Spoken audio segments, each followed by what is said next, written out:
everyone, a very warm welcome back to MEC-TEC. Happy New Year to everybody.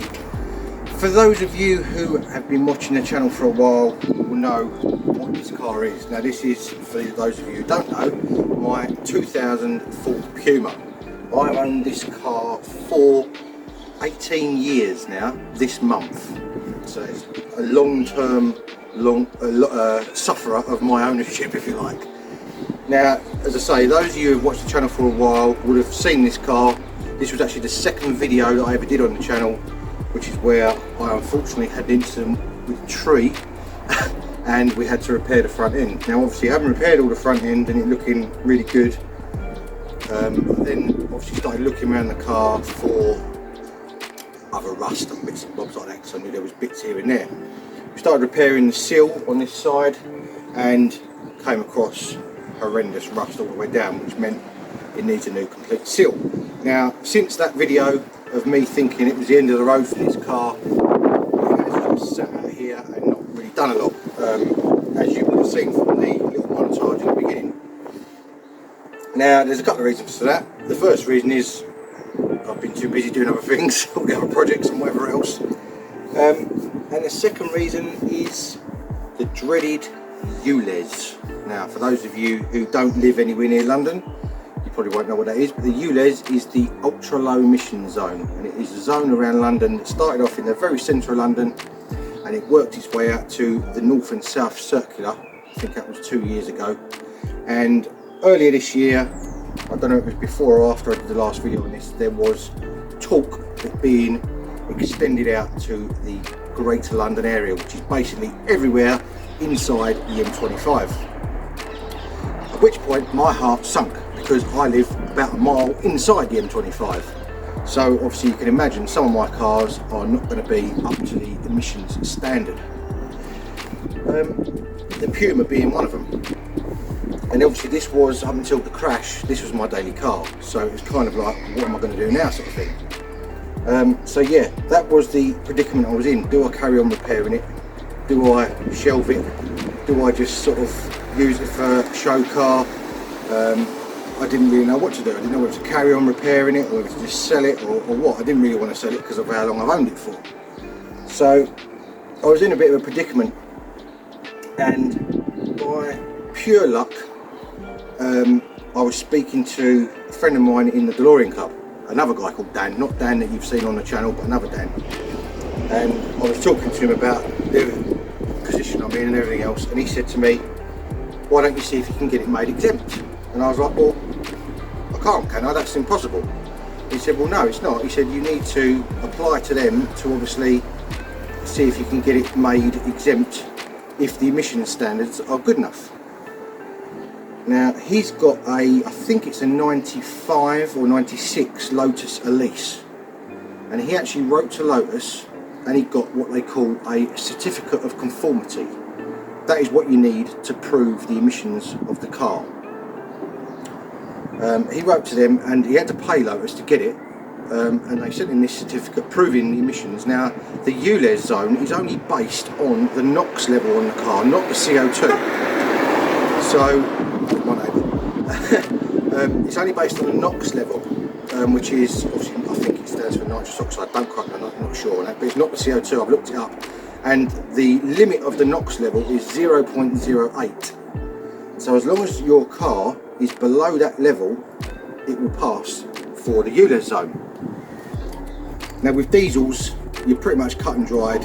It's got to be Euro 6 diesel to pass that emissions. But with petrols, there is a bit of a grey area, because in all the bump online and everything else, they quote Euro 4 minimum emission standard. But that is not technically true, because there are certain cars that are good enough to pass that emission standard that aren't classed as Euro 4.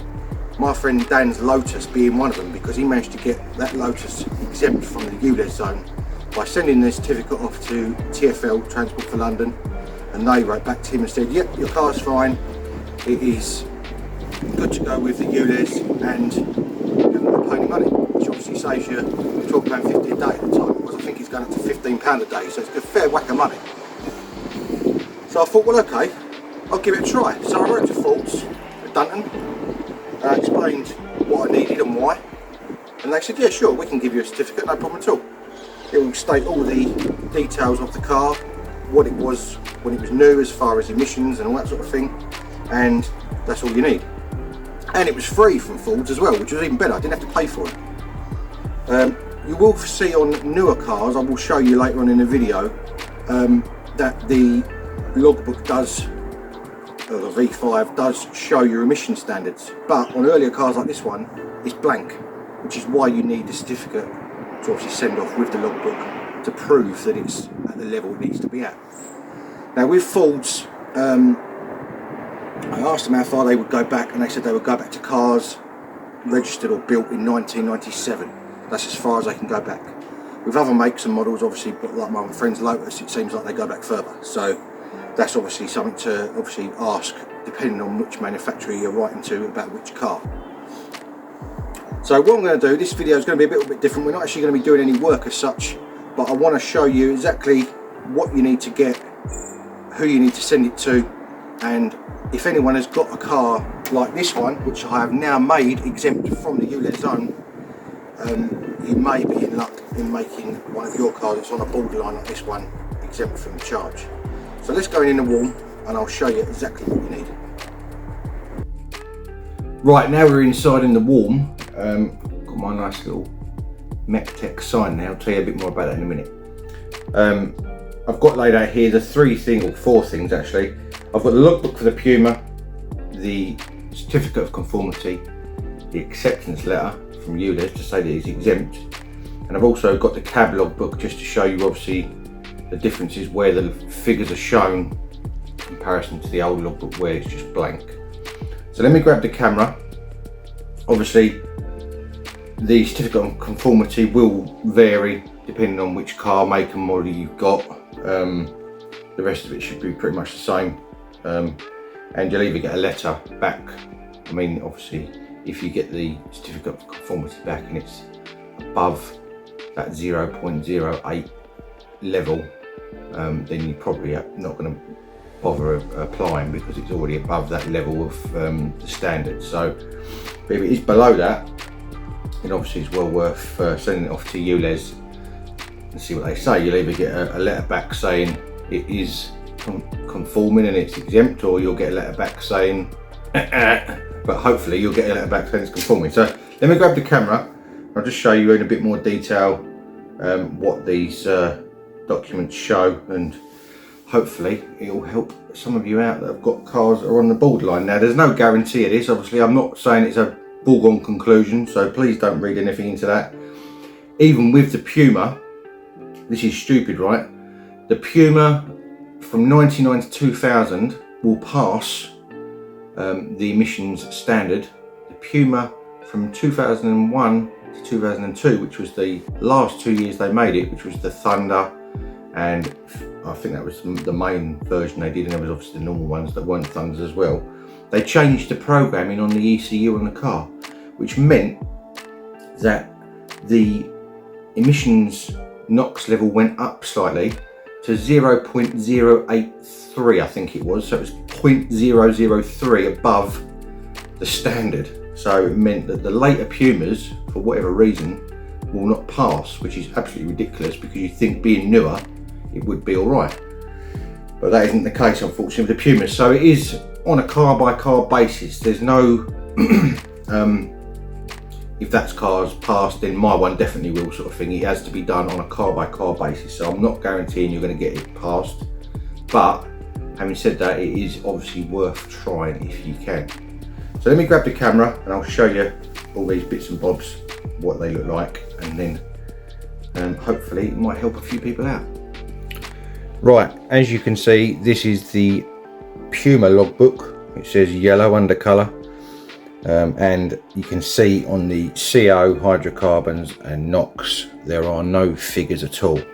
That is the reason that you need the certificate of conformity to prove that your vehicle is good enough. Now, if I contrast that to the cab logbook, you can see there that it's got all the figures underneath the different sections, and the NOx level is 0.044, so it is well under the emissions of, the NOx level of 0.08. So that shows you the sort of new the new style logbook, and obviously on a newer car as well, in comparison to the old Puma that hasn't got anything in there.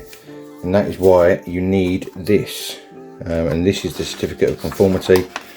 It shows you on the second page there, CO NOx level 0.033, so it is well under the 0.08 limit, and it gives you the hydrocarbons as well, but the NOx limit is the one you're most interested in. Now, assuming you've got that and the figures are what they should be, you'll then get a letter to say we can confirm that your vehicle meets the standard and is subject to 100% discount. So that is absolutely superb. I can't believe that I've managed to get that car exempt. I was really worried because of how long I've owned that car for, and I know it's in a bit of a mess at the moment, but I still care for it quite a lot and I don't want to get rid of it. So there we go. I'm going to get you set up on the other tripod again. I'll just go through where I went to apply for it and all that sort of thing. Okay, I'm doing a screen recording here for the first time, so bear with. As you can see there, I've put in at the top there, apply for ULEZ exemption. If you hit search, it comes up with register a vehicle for ULEZ and LEZ. That is the second option down, you can see on the screen. So if we click on that, it will take you to this page, which is the government website, and it says before you start you need to create an account, so you need to do that, and you will need to upload documents proving that your vehicle meets the emission standard. So you'll need your logbook, which it says there, and you will need your certificate of conformity, or it's also called a homologation certificate, so it could be one or the other, whichever way you want to word it. You'll need that as well. Assuming you've got both of those and your NOx level is below the 0.08, then you can go down to the bottom, click start, and it will take you to this page here. So it will tell you obviously what do you want to register. So if we click on car and small vehicle, go down and click continue, and then obviously you put in your registration number and you carry on through the application. It's pretty self-explanatory really. I'm not going to go through the whole thing on here because obviously I can't put in any details because I haven't got a car to register now because I've already done it. But yeah, basically you just follow the steps on the Gov website. Make sure you are on the Gov website, not one of these sort of take-off ones that tries to charge you umpteen amounts of pounds to do it for you sort of thing, because you can do it yourself very easily. You just need all your details ready to obviously put in there. So that is obviously how you do that and where you go for sending it off to TfL. Now obviously with the certificate of conformity, that is going to vary depending on which make of car you've got that you need to get a certificate for, so you will need to look that up yourself. In relation to the Fords, I believe it was I sent an email. In fact, I'll confirm that and I'll come back to you when I've got the phone set back up on a normal camera. I'll come back to you in a minute. Right, I've just looked it up again, and the email address that I sent off for the Fords is coc@ford.com, and from memory all you have to do is send a blank email to them, only filling in the title box on the email, and I put in Ford Puma homologation certificate. That's all I put, and then they come straight back to you, or within a day usually I think it took. They'll ask you obviously the details of your car, and they will want to see a copy of the logbook, so you'll need to scan that into your computer to send it over to them to prove you're the owner. Once you've done that, they'll then produce the certificate and send it back to you. That was how Ford did it. I don't know obviously how other makes will do it, but that is the experience I've had from Ford, and they were very fast. I mean, it was within a day I got a reply both times, and then I sent that off to TfL, and I think it took 2 or 3 days from TfL, and I got that all clear from them as well. So that is basically wrapping up the video. I hope it is helpful to anyone who's got a car that is on that borderline period of time it may save quite a few cars from having to be sold, hopefully. Unfortunately, it can't work for diesels, it's only petrols, but it's one of those things, I'm afraid. So there we go. On to this little sign. I just want to mention this. This was made for me by my friend James. Thank you very much, James, for this. I really do like it. It's absolutely superb. James is in the DeLorean Club. I've known him for a long time now, and he has got a company called Print Solid. Now, he does things like this, and he will do quite a lot of, I don't know how big he can go, but he does a lot of 3D printing of parts. So if you've got anything you want made that is not available anymore, and you can send him something like an old part that is broken that you can sort of do a model of or whatever else, I would think he could probably make you a new one. So again, his company is called Print Solid. If you get in contact with him, I'm sure he'll try and help you out in any way he can. And he made me this little sign for my 1,000 subscribers threshold that I met a little while ago. So I really do appreciate it, James. It is mega.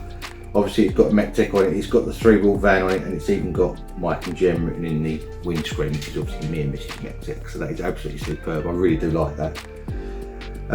So I thought I'd give him a mention in this video. I thought it was a good place to have it set. I may even get him to make me a big one to go on the wall in the garage, because I think that would be absolutely superb.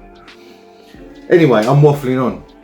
If you do like this video, please give it a thumbs up. It really does help me out on the channel. I honestly, from the bottom of my heart, hope that it helps anyone who's got one of these cars that is on that threshold. That's why I made the video, because I thought it was very important. You know, cost of living and all the rest of it. If you haven't got to change your car, then you don't want to be doing it, do you? So there we go. As I say, hit the thumbs up if you don't mind, and hit the subscribe button as well, and a little notification bell to tell you every time I upload a video. I have got Instagram MEC_TEC1985, and I have got Facebook MEC-TEC for little sneak peeks during the week of what I'm up to. And all that is left for me to say is thank you very much for watching, and if you want to join me soon for more automotive adventures, I'll see you again next time. Cheers, guys.